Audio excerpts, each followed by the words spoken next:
Hi, everyone. This is Grin Break, and I'm Kathy Carlton Willis. I'm continuing my study of the Grin Gal's Guide to Wellbeing, going through a chapter a week, and I want to make sure that you know that this well-being isn't just for our physical well-being, the body, but it is for the soul and spirit too. So today's topic is roadblocks or detours, and I want to make sure that you think about this in terms of your body, your soul, and your spirit. So, one of the reasons most people aren't able to stay on course with the goals God has given us for well being is because we face roadblocks or detours. Roadblocks stop our progress, and detours take us off the intended path for a short distance or amount of time. Now, of course, some of those are circumstances not of our own choosing, but sometimes, let's be honest, we self sabotage, we do it ourselves. Our frustrations tempt us to give up. Are you there right now? It's the middle of February. All those New Year goals that you had by now, are they ingrained in you as habits and improving your life as you know it? Or have you let them go or just kind of feel stuck? Let's focus on ways to be committed to well-being for the long haul. That's more important than having some trendy goal or resolution. I admit to long time periods of plateaus over the last many years and putting my best health choices on pause. I do that myself. I make those roadblocks or those detours, but I have committed to being in this for the long haul. And I have put some guardrails in place to make sure that I don't stay off track for long. So, like others, I let up on being disciplined when my commitment wavers, but it's so important to stick to that commitment. And I am so pleased that because I keep track of my why to please God and to be healthy, that helps inform my decisions for the long haul. One of the times when I was really feeling overwhelmed and just fried, burned out, I wrote to my prayer team. I told them I just had too much to do. I didn't know how I was going to do it all. And I wasn't staying as healthy as I wanted to be as far as my own choices. They encouraged me to come up with a bare minimum list of things to do, not just my to do tasks, but even for my well being. What could I do that would really help, but not make me feel overwhelmed? And they said, you know what, Kathy, the rest can wait. And I realized when the rest can wait, I can rest in the wait.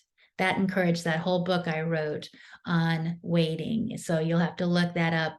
Your Life on Hold, Don't Hate the Wait. But doing this, coming up with that bare minimum list was essential. So if you're reading this at a time when you're hitting some kind of a wall, rest is essential for you and getting back to those bare minimum things for your well-being. When we are too driven toward the world's definition of success, God gets our attention to refocus us. So sometimes when there are circumstances not of our own choosing, sometimes they are designed by God to be roadblocks to stop us in our tracks so that we turn toward his direction. So let's look at some Bible verses that help us stay on the right track. Psalm 24, 4-5 says, "Show me the right path, O Lord, point out the road for me to follow." Don't we want that?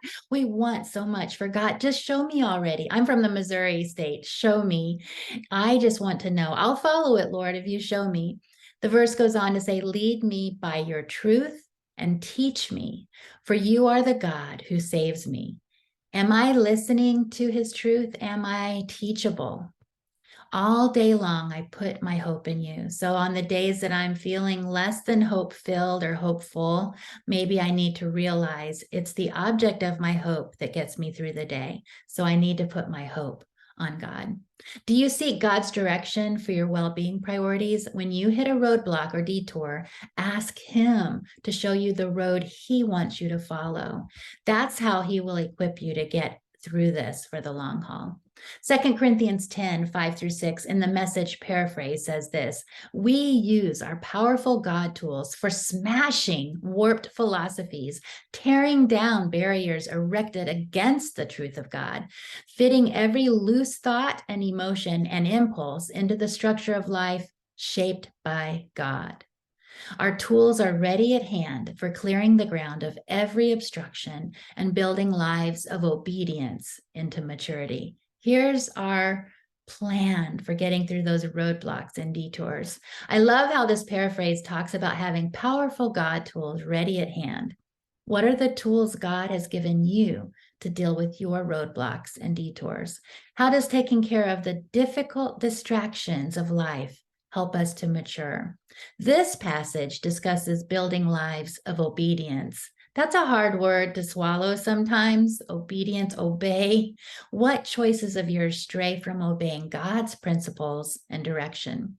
The author of the message, Eugene H. Peterson, who wrote the paraphrase that I read, is also known for another title, A Long Obedience in the Same Direction. That says a lot, doesn't it? It's what we do for the long haul. I know I keep saying that, but it's so true. Don't get detoured by the fact that you made a wrong choice yesterday. Just get right back on track. God is there with you.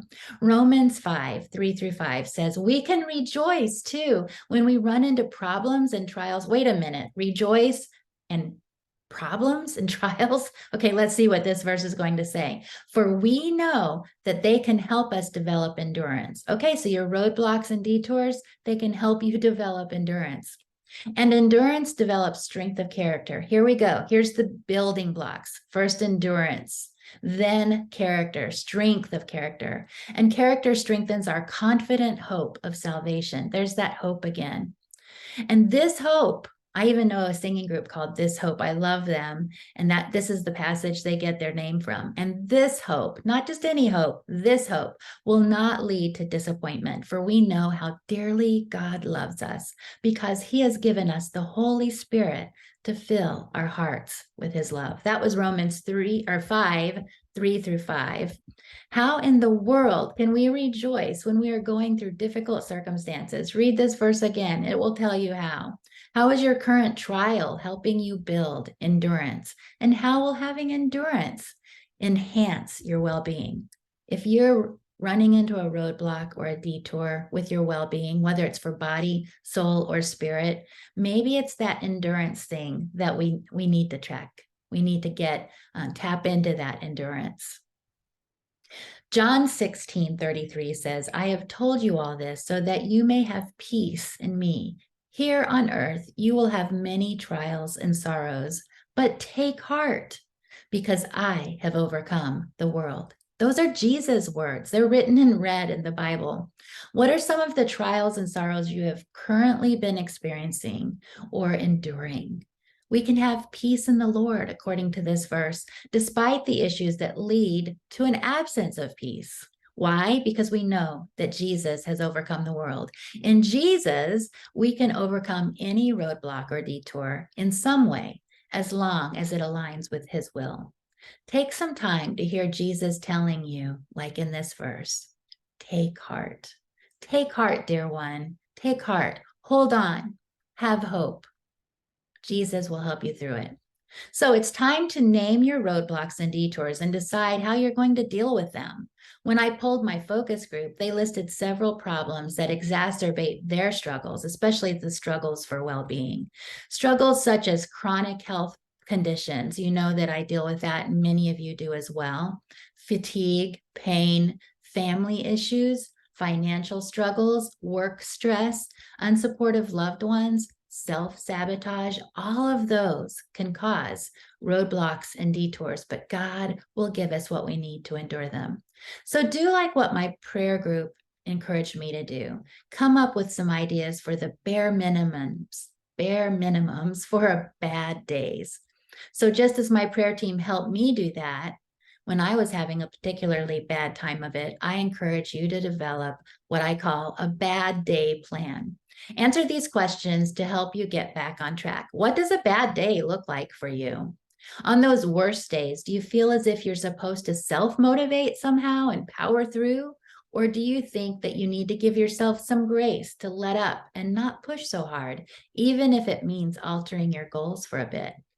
There's no wrong or right answer there. The only answer is, what is God leading you to? Is it time to add space and pace your activities to allow for mental and physical rest stops? What will you do when the mental and physical fatigue overwhelm you? These are these bad days, the plan for a bad day. What is your bare minimum list? It's so important not to neglect self-care during difficult times. And, for the physical part, what about pain? What pain level indicates a no exercise day for you? Or maybe you just need to take it easier on those days. I know the day after my infusions, I have 4 large welts on my belly, and they're painful. And they make me also feel a bit hungover, a bit of a headache, dehydrated, those kinds of things. But that doesn't mean I have to take it totally easy. I've learned that I can just come up with a bare minimum exercise plan for that day and actually enjoy it, actually get something special out of it. The other thing I want to do is encourage you to do just one thing. Sometimes we get overwhelmed because our list is already too long, and we have added to that list, compounded the stress by making such a long to-do list or a long well-being list. Sometimes it's impossible to focus on achieving more than one action step for well-being on bad days. But it isn't just bad days that can do us in if we let them. Sometimes it's a busy week that will set us back just as much as a bad day. A busy week makes us feel as if we simply can't do one more thing to prevent a sense of overwhelm, what I call the overs-of-whelming, because I am so over it. Develop a busy week plan. I have a card system for when I know I can't handle a complicated well-being program. On those weeks, I pull out my stack of cards and draw just one card a day. I can handle just one thing. What would you have in your deck? Here are some of mine. Eat 4 servings of produce today. That produce always just really helps give me a boost. Take a 15-minute nature walk and capture beauty with your camera. Phone a friend. It isn't just for game shows. Spend some time coloring. Pull out a freezer meal. Listen to a new worship song and read the lyrics as the song plays. Dance away the stress. Treat yourself to in-season fruit and an ounce of cheese.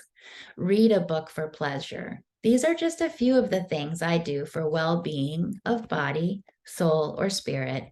And on those complicated weeks, it's good to just pick one thing. So here's some homework. Make a list of your physical limitations and the other things that cause you to have those roadblocks and detours.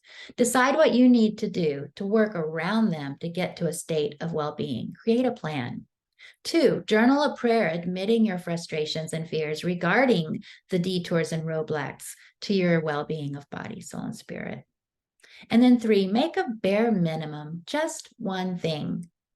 Cards. Make your own deck of cards and draw one on those days when you're having a bad 5 minutes. So keep in mind, I can handle just one thing. The rest can wait, and I can rest in the wait. May that encourage you today as you overcome the roadblocks and detours that you've had in your life.